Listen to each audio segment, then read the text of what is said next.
Yo les amis, j'espère que vous allez tous très bien, très content de vous retrouver dans cette vidéo.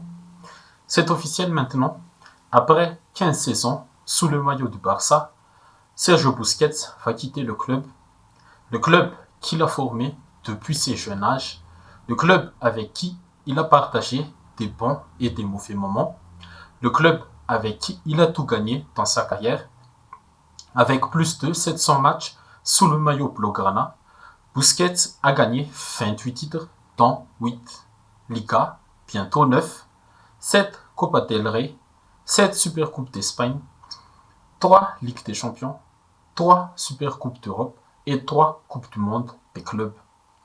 C'est le troisième joueur le plus titré avec le Barça, ex aequo avec un autre légende du club, Gérard Piqué.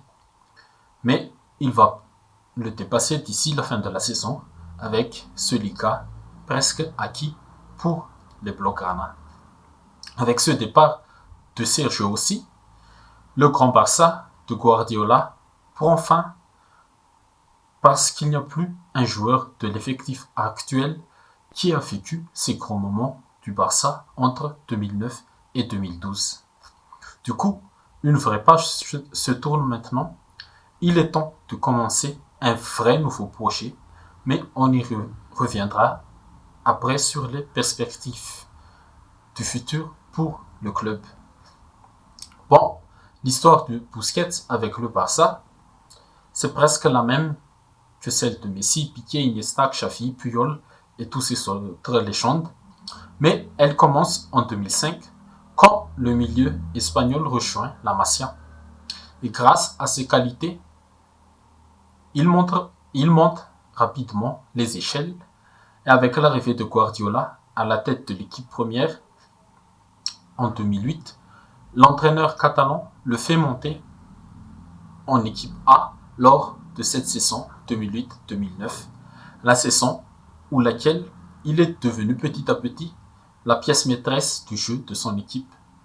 Et lors de cette saison, Busquets réalise avec le Barça le triplé historique Liga, Ligue des Champions, Copa del Rey et sur l'année 2009, le sextuplé historique car avec ces 3 titres s'ajoutent la Supercoupe d'Espagne, la Supercoupe d'Europe et la Coupe du Monde des clubs. Busquets a joué 43 matchs au total, dont le fameux final de la Ligue des Champions à Rome contre le Manchester United de Sir Alex Ferguson. La saison suivante, il devient petit à petit le numéro 6 indiscutable de l'équipe, 52 matchs au total, 9 de plus que l'année précédente, mais la saison ne se passe pas comme la précédente. La Liga est gagnée, mais la Copa del Rey et la LDC sont perdues. 2010-2011, c'est le grand Barça de Pep, la meilleure version de Barça, version Guardiola.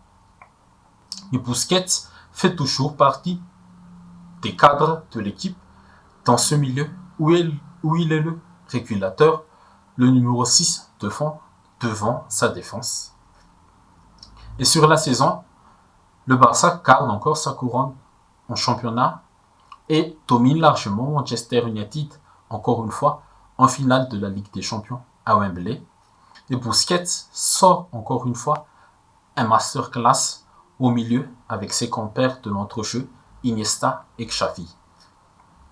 2011-2012, c'est la dernière année de Guardiola. Busquets et ses coéquipiers perdent cette fois la Liga aux dépens du rival historique, le Real. Et en Ligue des Champions, Barça se fait éliminer par Chelsea en demi-finale au terme de ce match très riche en rebondissements. Il a même égalisé lors du match retour au Camp Nou pour permettre à son équipe de revenir au score cumulé. Et cette année-là, le Barça et lui ne remportent que la Copa del Rey. Entre la saison 2012 jusqu'à 2014, le Barça connaît un petit période creux, même s'ils ont gagné quand même la Liga en 2013 avec Tito Vilanova. Mais l'humiliation contre le Bayern en demi-finale de la Ligue des Champions en 2013 était les premiers signes que Busquets ne pouvait plus être le seul maître du milieu. Et 2013-2014, c'est une saison blanche pour les Catalans. Mais l'arrivée de Luis Enrique lors de la saison 2014-2015 donne un nouveau souffle pour le Barça et pour Busquets aussi, avec le recrutement de Rakitic. Lui et Iniesta ont retrouvé leur meilleur niveau et surtout aussi que devant, il y avait la MSN, Messi, Neymar, Suarez. Tu pouvais juste leur donner le ballon et le trio offensif, ils font le reste. Le jeu du Barça a un peu changé avec Enrique, moins de tiki-taka, plus de verticalité, mais Busquets reste toujours la pièce maîtresse au milieu. Et résultat de la saison, un nouveau triplé, Liga, LDC, Copa del Rey. Et sur l'année 2016, s'ajoute aussi la Supercoupe d'Europe et la Supercoupe d'Espagne, si je me souviens bien, et la Coupe du Monde du club.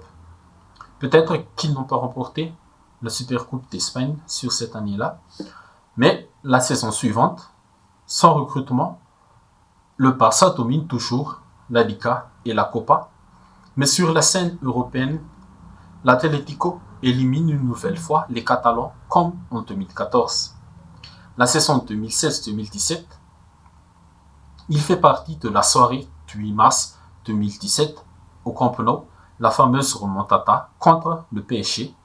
Mais encore une fois, le Barça n'y arrive plus en Ligue des Champions et la Liga est remportée par le Real cette année. Et les années qui suivent, Busquets est toujours performant, mais n'arrive plus à tenir lors des gros matchs, surtout les matchs en Ligue des Champions. En témoignent les remontadas et les humiliations qui se sont suivies. Remontada contre Rome en 2018, le miracle d'Anfield en 2019, l'humiliation totale contre le Bayern en 2020, éliminé par le PSG en 2021, et le Barça, sur les 2 dernières éditions de la Ligue des Champions, ont été sortis 2 fois de suite en phase de groupe. Et même en Europa League, le Barça et Busquets ne pouvaient pas tenir contre Francfort et United.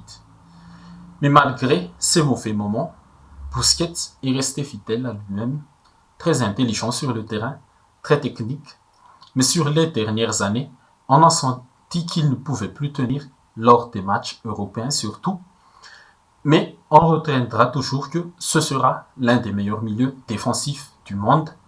Il a surtout révolutionné cette position, le poste numéro 6 qui doit être très athlétique, très physique, mais lui, c'est sa tête qu'il a notamment utilisée. Et avec ces 2 compères au milieu, qui sont Iniesta et Xavi, on retiendra aussi que ce trio était l'un des meilleurs trios du milieu qu'on a vu avec le football moderne. Merci pour tout Busquets, tu as réussi ta carrière avec le Barça et bon vol pour la suite. Et en parlant de suite, pour Busquets, c'est peut-être la direction en Arabie Saoudite ou la MLS.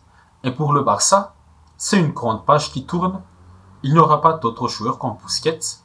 La chose qu'il faut faire maintenant, c'est d'avancer et de donner confiance à ton effectif, à tes joueurs que tu as en ta possession, à les joueurs que tu vas faire confiance et bien sûr, faire des recrutements intelligents quand il faut faire les recrutements. Ok les amis, c'est tout pour cette vidéo. J'espère que ça vous a plu. Si c'est le cas, n'hésitez pas à liker, à commenter, à partager comme d'habitude pour les amoureux du ballon rond.